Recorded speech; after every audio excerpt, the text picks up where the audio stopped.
বাংলাদেশের একটা দুর্ভাগ্যজনক খবর হচ্ছে এই যে যখন যিনি যেই মন্ত্রণালয়ের দায়িত্ব পান সেই মন্ত্রণালয়ের সমস্ত কর্মকাণ্ডগুলো তিনি তার এলাকায় সন্নিবেশিত করেন। তো এটা তো আমরা শুধু গত 15 বছর না, এর আগেও দেখছি। কিন্তু কখনো হয় না জানেন, যখন নাকি ওই মাঝখানে আসে ইন্টারিম গভর্নমেন্ট, তারা আসে নির্বাচন দিয়ে চলে যায়।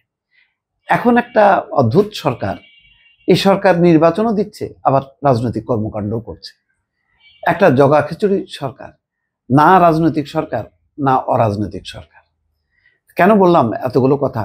যে একটা শিরোনাম দেখে যে উপদেষ্টা আসিফ ভুঁইয়ার কুমিল্লা প্রীতি নিলেন 2400 কোটি টাকার প্রকল্প। শুধু তিনি নেননি, হাসনাত আব্দুল্লাহ, তিনি দেবিদ্বারে, তিনিও নিয়েছেন। তিনি কত নিয়েছেন?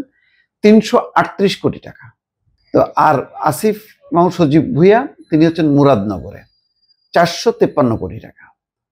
এর মধ্যে মানে 2400 কোটি টাকার হলো টোটাল প্রকল্প হচ্ছে কুমিল্লার। তার মধ্যে মুরাদনগরে আসিফ নিচ্ছেন 453 কোটি টাকা, হাসনাত আব্দুল্লাহ নিচ্ছেন 338 কোটি টাকা। আর আসিফ মাহমুদ সজীব ভুঁইয়া উপদেষ্টা, হাসনাত আব্দুল্লাহ কি মানে এই সরকার মানে এনসিপির রাজনৈতিক সরকারের তিনি নেতা, এই জন্য। তাহলে এই জন্য বললাম যে এটা একদিকে রাজনৈতিক সরকার আবার আরেকদিকে রাজনৈতিক সরকার, অথবা এটা খেয়াল খুশির সরকার। আমার ক্ষমতা আছে, আমি এ করলাম, ইউনূস সাহেব কিচ্ছু বলবে না। আচ্ছা আপনারা বলেন তো, আমরা জানি দেবিদ্বারের হাসনাত আব্দুল্লাহ, আসিফ মাহমুদ সজীব ভুঁইয়া হচ্ছে ওই মুরাদনগর। ওয়াহিদুদ্দিন মাহমুদের কোন এলাকা? উনার এলাকায় উনি কি যান না? উনি কোনো উত্তেজনা তো দেখলাম না। তারপর ব্রিগেডিয়ার সাখোয়াত, তারপর ওই যে নূরজাহান স্বাস্থ্য উপদেষ্টা, উনারা উপদেষ্টা, এনারা উপদেষ্টা। এনাদের উপদেষ্টা মানে একটা রীতিমতো রাজনীতি, রীতিমতো টক্কর দেয়া। দেখ না সিটি কর্পোরেশন নিয়ে কেমন টক্কর দিল। এখন বিসিবির নির্বাচন হচ্ছে, সেখানেও বিএনপির সাথে, মানে ওনারা থাকলেই বিএনপি সামনে এসে দাঁড়ায়, কিন্তু অন্য কোনো উপদেষ্টার সামনে এসে বিএনপি জামাত দাঁড়াচ্ছে। তাহলে বুঝতে পারছেন এই সরকার আংশিক একটা অংশ ওই তত্ত্বাবধায়ক সরকারের আদলে অরাজনৈতিক, আর একটা অংশ রাজনৈতিক। নতুবা দেখেন এই যে তাজুল ইসলাম, সেই কুমিল্লার সেখানে কি পরিমাণ টাকা খরচ করছে সেই ওই এলাকার জেলার মন্ত্রী বলে, ওইটা দেখা দেখে আসিফ মাহমুদ সজীব ভুঁইয়া করছে। তাহলে অন্য জেলাগুলি কি আঙুল চুষবে? অন্য জেলাগুলি বৈষম্যের শিকার হবে কেন? ওনারা বৈষম্য বিরোধী ছাত্র আন্দোলনের নেতা, তো ওনারা মডেল তৈরি করতে পারলো। ওনারা মডেল তৈরি করলো কি? ওই সেই যা তাজুল ইসলাম এর আগের স্থানীয় সরকার যে মন্ত্রী ছিল আওয়ামী লীগের, ওনারা যেটা করলো সেটাই তো করলো। তাহলে পার্থক্য কোথায়? তো যেই লাউ সেই কদু, বলেন এটা হয়?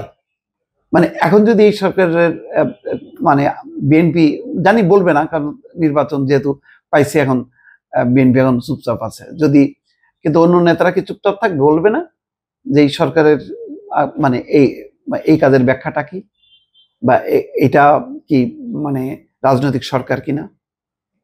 ইউনূস সাহেব কি এনসিপির সরকার প্রধান? তিনি তো অন্তর্বর্তী সরকারের প্রধান। সুশীলা কার্কিরে জিজ্ঞাসা করেন তো, ওই যে উনি যে 6 মাস থাকবেন, ওনার ভিতরে এমন কোনো মন্ত্রী ঢুকাবেন কিনা যে এলাকায় প্রকল্প বরাদ্দ করবে, ওই এলাকায় জনসভা করবে, তার বাবা মা ভাই বোনরা সব রাজনীতিতে নেমে যাবে, এটা নিয়ে একটা উত্তেজনা তৈরি হবে? করবে? করবে না। আমাদের এখানে হবে।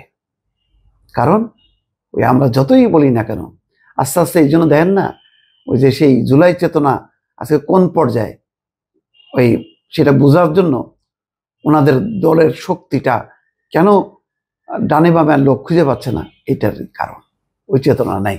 বুঝে গেছে সবাই, মতলববাজি সবাই বুঝে গেছে, চলে গেছে। খুবই দুর্ভাগ্যজনক, খুবই। এটা এই একটা রিপোর্ট দিয়েই বোঝা যায় যে এই সরকারের যে আসলে কোনো মানে কোনো নেই, বোধ বুদ্ধি নেই। অথবা এই ধরনের ঘটনা করে কোন সাহসে? কে বরাদ্দ দিল? কে অনুমোদন দিল? কি করতেছেন প্রধান উপদেষ্টা? তার দপ্তরে এত লোকজন, বিজ্ঞ লোকজন বসে বসে কি করতেছে? এই সরকারের ক্যারেক্টার কি হওয়া উচিত তারা জানে না। যাক দর্শক, আর বেশি বললাম না, ভালো থাকবেন, আল্লাহ হাফেজ।